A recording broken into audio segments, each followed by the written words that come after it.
On January 10th and 11th, I was one of 4 girls that was involved in the death of Shanda Share. I didn't know Melinda. I'd only met her once before. That night she was agitated and she didn't want Shanda around Amanda, and that's what the whole thing was about. She was going to beat her up. It was going to be Melinda teaching Shanda a lesson to leave Amanda alone. That night I was the one that was driving us to Shanda's house. Tony and I went up to Shanda's door to ask her if she wanted to come with us. When Melinda came out of the back seat is when she had the knife with her, and she started threatening Shanda. We drove to the witch's castle, and we all went up into the little rock shelter.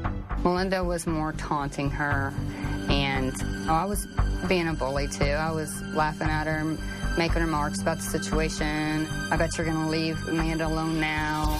Laurie wanted to leave because there were cars driving by. We drove right past where Laurie lives to a wooded area, and that's where Melinda and Shanda fought.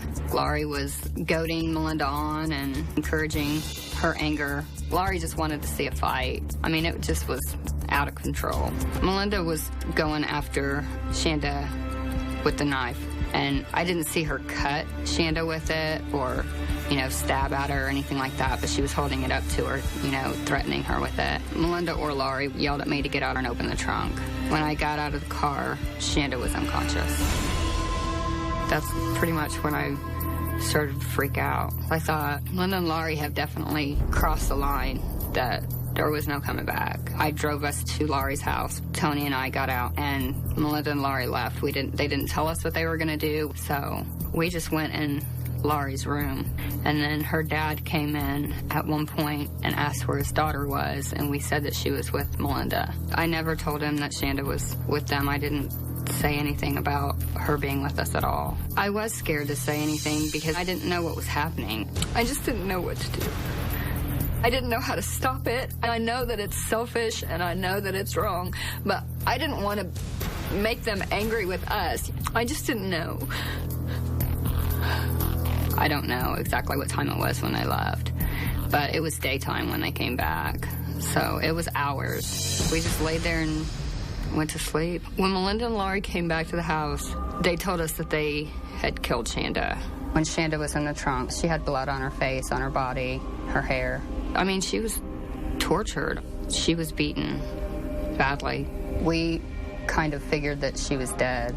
It just was decided that we were going to burn her body to get rid of it. We drove to the gas station. We purchased a 2-liter of Coke. The Coke was poured out and gasoline was put in a 2-liter. We drove out into the country. We all thought that it was nowhere. We were stupid. We didn't think there would be anything there for anybody to find. We were dumb. It's not like we knew what we were doing. Laurie opened the trunk and Shanda was in there, and Laurie kept yelling at us to help her, and Tony was like, I'm not getting back out of the car.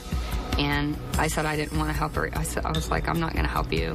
And Laurie yelled at me to get the 2-liter out. So I grabbed the 2-liter and I went to hand it to her.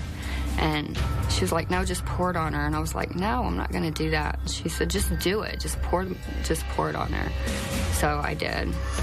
I was the first person that poured the gasoline on Shanda. And I don't know who lit the fire. It was either Laurie or Melinda. And then they came and got in a car, and we drove away. And then we did drive back because Melinda was worried that the fire would go out. So Melinda got out and poured the rest of the gasoline on her and threw the bottle, and then got back in the car and we left.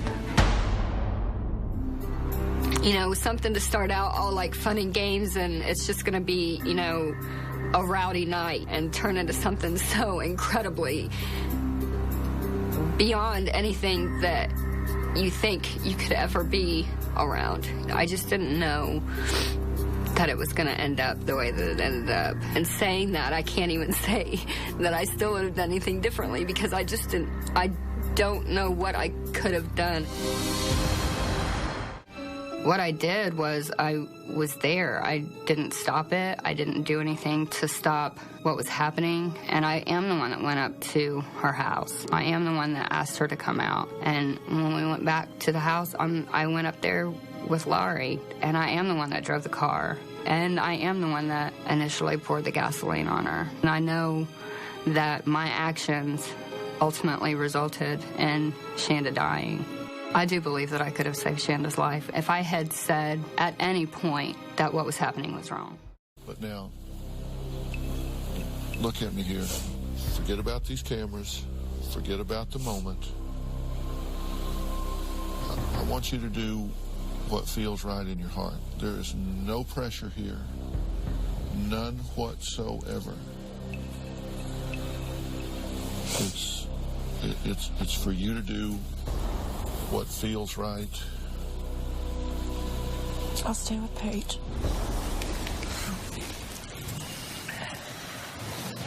What would Shanda say if she could and she was here? What would she ask these girls? What would she say to them? Why? Just why? Maybe the two of you can be her voice. But I don't want you to do this if you don't want to do it. But if you want to speak for Shanda, then I want you to do that. And if you don't want to say anything, don't. Okay? Mm-hmm. I got you 100%. If anytime you want it stopped, you just tell me. It's stopped. It's done. Okay. This is about you. It's not about her. Are you sure you're okay? Yeah.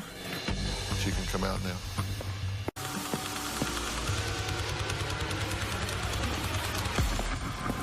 I'm Dr. Phil. Hi. Have a seat if you will. Why did you want to be here today? There were a couple reasons why I wanted to be here. I just felt that it was important that if you had contacted the show and you felt like you needed closure, that if there was anything that I could do to help with that, then I felt like it was important for me to be here for that. And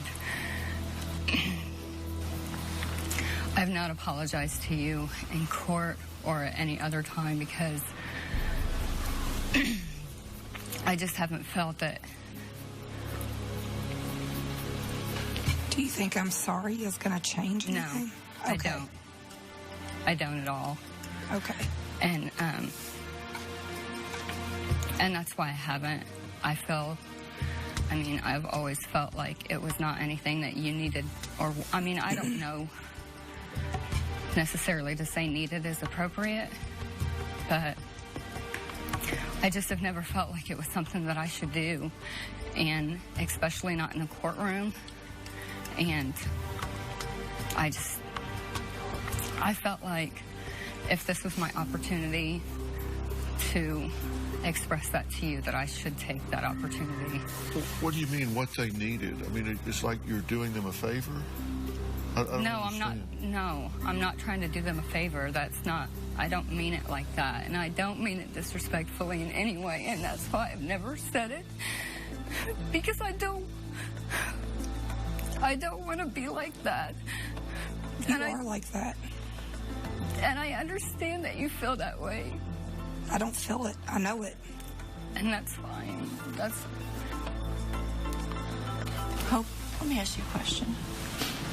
How do you think you could have made this up to us? What could you have done to make this up to us and to Shanda? I don't think that there's anything that I could do to make this up to you. But there was. There was one thing you could have done. You could have stayed in prison, and you could have served out your sentence. That's what you could have done. There was only one thing you could have done, because you can't bring her back. You can't make that night go away. You can't take back all that you did to my child. But you could have stayed in jail, and you could have served your sentence. That's the only thing that they ask of you. That's the only thing I ask of you. But you had to try over and over and over and over and over, because it was always about you and what you wanted, not about what you should have done. So don't ever say you're sorry, because you're not sorry. Do you have children, Hope? No. God, I hope you never do. I hope nothing good for your life. I'm sorry, but I hope nothing good. What I don't get is this picture right here. I know. This is a mugshot where you have been arrested after the death of an innocent child, and you're smiling ear to ear. When I was arrested and I was taken in to be fingerprinted and have my mugshot taken, the two detectives that were with me were joking about my age and referring to the fact that they had kids my age, and I mean, they were just trying, because I was upset and I was crying, and they were trying to... What were you upset and crying about? Because of what had happened and what was going on. Were you crying when she was burning and begging for her mommy? Actually, I was. You were? Yeah, actually I was. So how did you keep pouring the gasoline on her when she... And you were crying while you were pouring gasoline? No, I was crying when we left. But you weren't doing it when you were pouring the gas, were you? What made you cry? Because of what had happened. Because...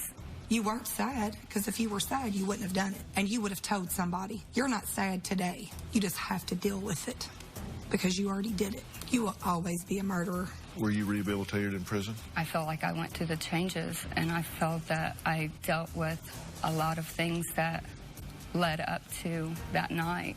And I feel that, you know, I grew up there. And so, I mean, my response to that would be yes. What happened in your life, Hope, that made you capable of this kind of a crime? I don't know that anything happened in my life that made me, I mean, I don't have an excuse like that. I didn't have, a horrible childhood where I was abused, and, I just was a weak kid. I don't call somebody that murders a 12-year-old little girl and pours gasoline on her and sets her on fire weak. I'm sorry, but that's the furthest thing that I think. Normal people don't do that. I know that. Are you at risk to do this kind of thing again? No. Why not? What do you know now that you didn't know then? I know that no matter what, I would stand up for somebody. And I know that I would make a different decision. I know that. Is there anything else you'd like to say to Hope? You can't do anything to make me better. You can't do anything to make her better. You can't bring Shanda back, and I'll never understand. I don't know how I am sitting here looking at a person who is considered a human being that breathes and speaks and laughs and smiles, that is capable of that kind of crime. Is there anything you want to say? Just that, I understand that you don't forgive me and that you may never, and I understand that, but truly, with everything in me, I am sorry. I truly am, and I'm sorry that even saying that sounds... I'm sorry. I just don't know what else to say. How would your parents feel if it was you 6 feet under? I don't know. I don't know. You don't know. So don't tell us you're sorry. Forgiveness is not an issue. She's dead. She suffered. She had no life. And I don't have to forgive you. No, you don't. Doesn't mean a thing. So never hurt anybody else again. That's all I can ask of you. Because there's nothing you can do to make my life better.